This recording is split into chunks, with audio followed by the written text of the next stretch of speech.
My name is Sadie Rowan. I am 34, and I audit clinical records for a hospital system outside Chicago, which is why I still remember the exact minute. On the 16th of January, 2025, at 9:51 p.m., my grandmother June Rowan died in surgery while I sat alone in a family waiting room with my phone face down beside me. 18 minutes after my first call, my father, Mark Rowan, sent a text that read, "You're already there. Tell me if it turns into something real." A week later, at her memorial, our family lawyer opened a sealed envelope June had left behind, and the room changed before anyone even took a breath. The first line was short and clean. "If Mark Rowan is in this room, he does not speak for me." And nobody moved after that. Mark went pale in the front row. My mother froze beside him, and I understood in one sharp second that June had planned for this exact moment. She had known who would come once people were watching, who would stay away when it mattered most, and who would be left carrying the truth. I was still wearing the same kind of black I had worn at the hospital, and inside my coat pocket, my phone still held every timestamp. Missed calls. Read receipts. The single text he sent. All of it was already waiting for me before I broke the seal and started reading. At 4:32 that Thursday, my phone lit with North Shore Medical Center, and the second I heard June Rowan's name, I was already standing there. Doctor. Tessa Monroe got straight to it. Perforated bowel. Advancing sepsis. Emergency surgery within the hour. And one line that mattered. She may not survive. I grabbed the back of a work packet, wrote down the terms to steady my hands, and told her, "I'm coming now. Stay with her." I called my father first and let it ring out, then called my mother, then opened the thread and typed, "June is critical.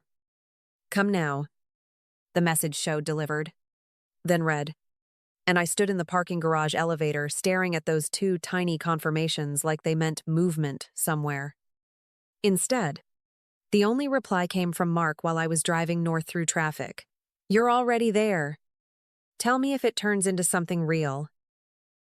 I parked, took a photo of the level marker without thinking, clipped on my visitor badge, and walked onto the surgical floor alone that night. In pre-op, everything moved fast and clean, and because I audit records for a living, I noticed the hour, the badge number, the silence first. I texted again once they took June Rowan back. "They're starting now," and watched the thread flip to read with nothing returning yet to me.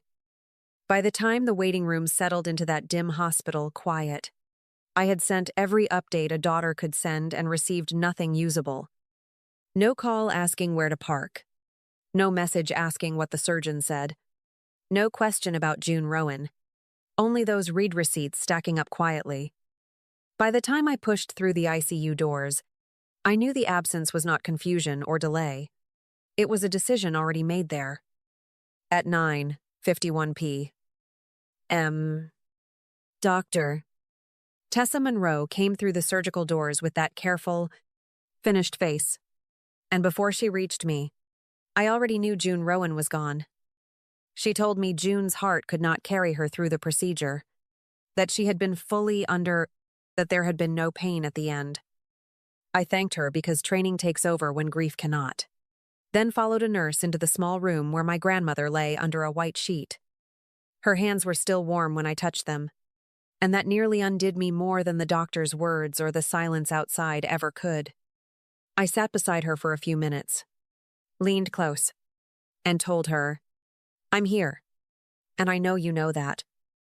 Then I walked back into the hallway, took out my phone, called Mark Rowan, and listened to him pick up on the third ring. I told him June Rowan had died in surgery, and after 3 flat seconds, he gave me, "All right, we'll deal with arrangements tomorrow." I waited for something human, then asked, "That's all?" And what came back was colder than the waiting room had been all night. "You work around death every day," he told me. "You know how this goes." And when the line went dead, I took a screenshot. I called Linda next, heard television somewhere behind her voice, and told her June Rowan was gone and I was still at the hospital alone. What I got back was, "There's no point coming now." Is there? Followed by a question about whether I could handle the funeral home in the morning. By 9 o'clock the next day, Mark had already pushed the coordination onto me with, "You know these systems, Sadie." And that was when it landed fully. They had not treated me like family, only like useful labor. After the memorial ended, Daniel Reeves asked me to stay behind, then placed a sealed envelope in my hands and told me, "This one was meant for you alone."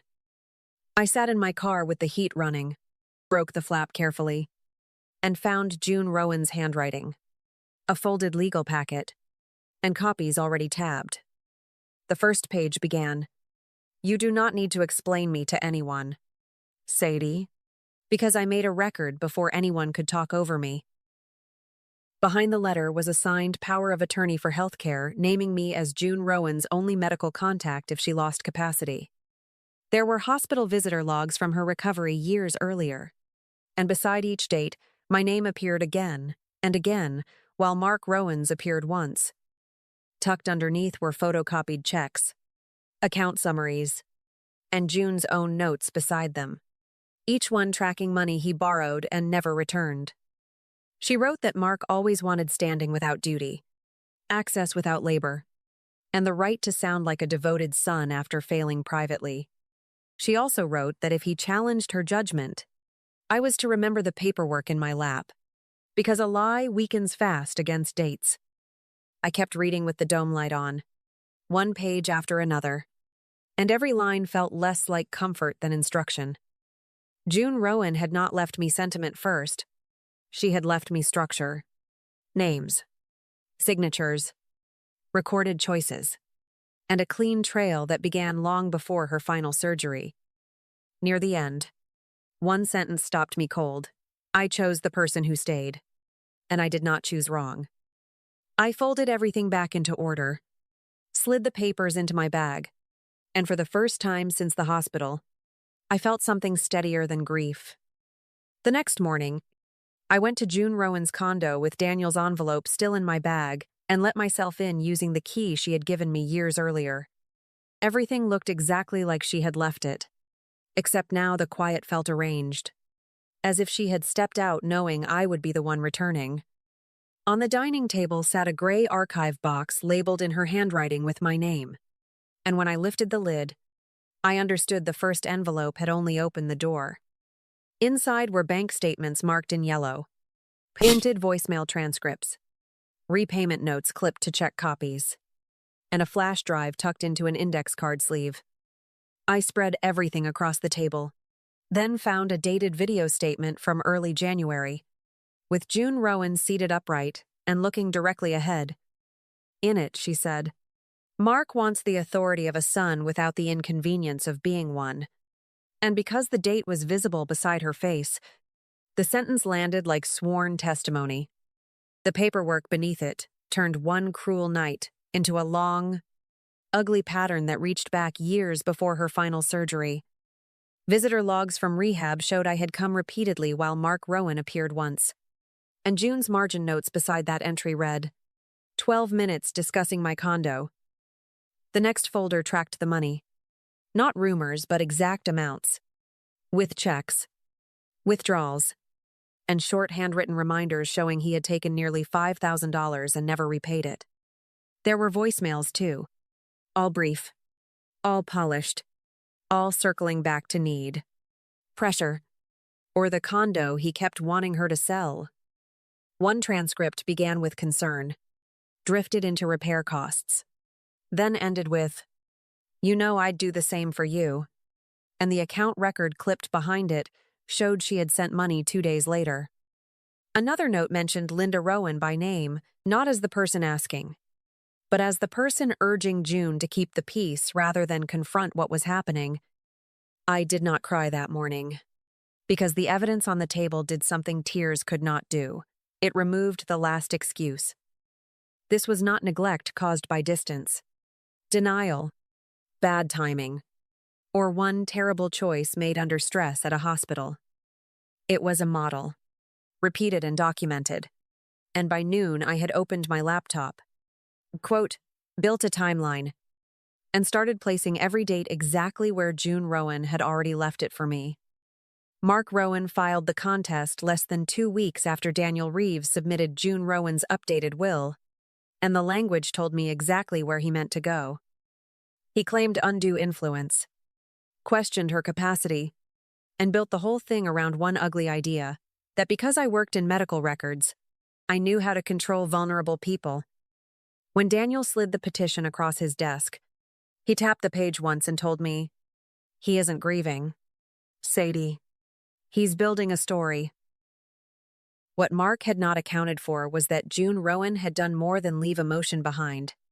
She had left timing, signatures, witnesses, and her own visible mind on record. The video statement was dated.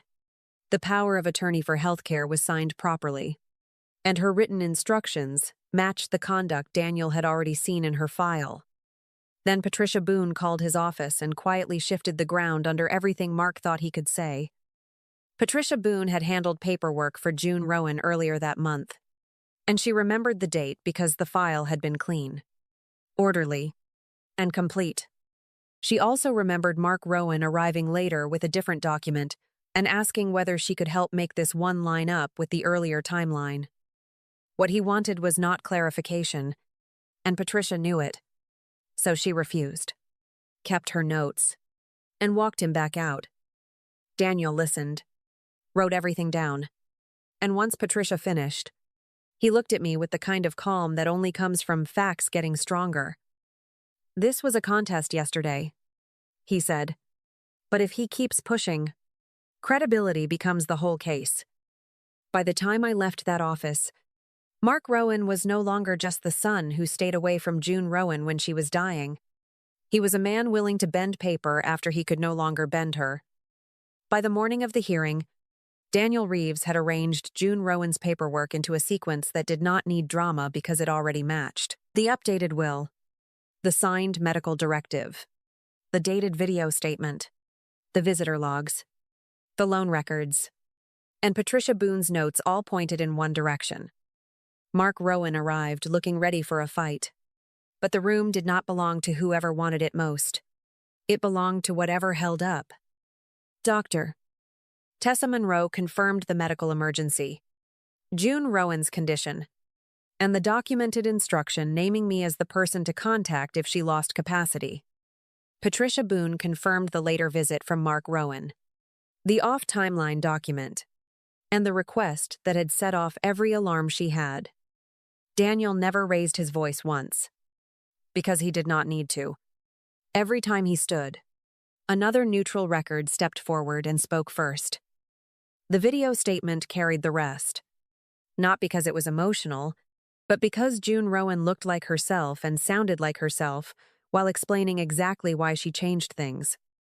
My timeline did not replace any of that, but it locked the dates together so tightly that Mark's version had nowhere left to stand. When the ruling came down, the contest was dismissed, and the judge's language was plain enough that even silence felt final. Mark Rowan left angry, fast, and still trying to carry the force of a man who believed volume should count as proof. Linda Rowan stayed seated for one suspended moment after he moved, then stood and followed without ever looking toward me. I did not feel triumph in that room, only the hard, quiet certainty that June Rowan had won exactly the way she intended to win. Through records no one could charm, bully, or outtalk. Thank you for staying with me through this story and holding space for the parts that hurt quietly, long before anyone else notices. I hope it leaves you with gentler people, steadier love, and a home that feels honest. If it stayed with you, stay with me.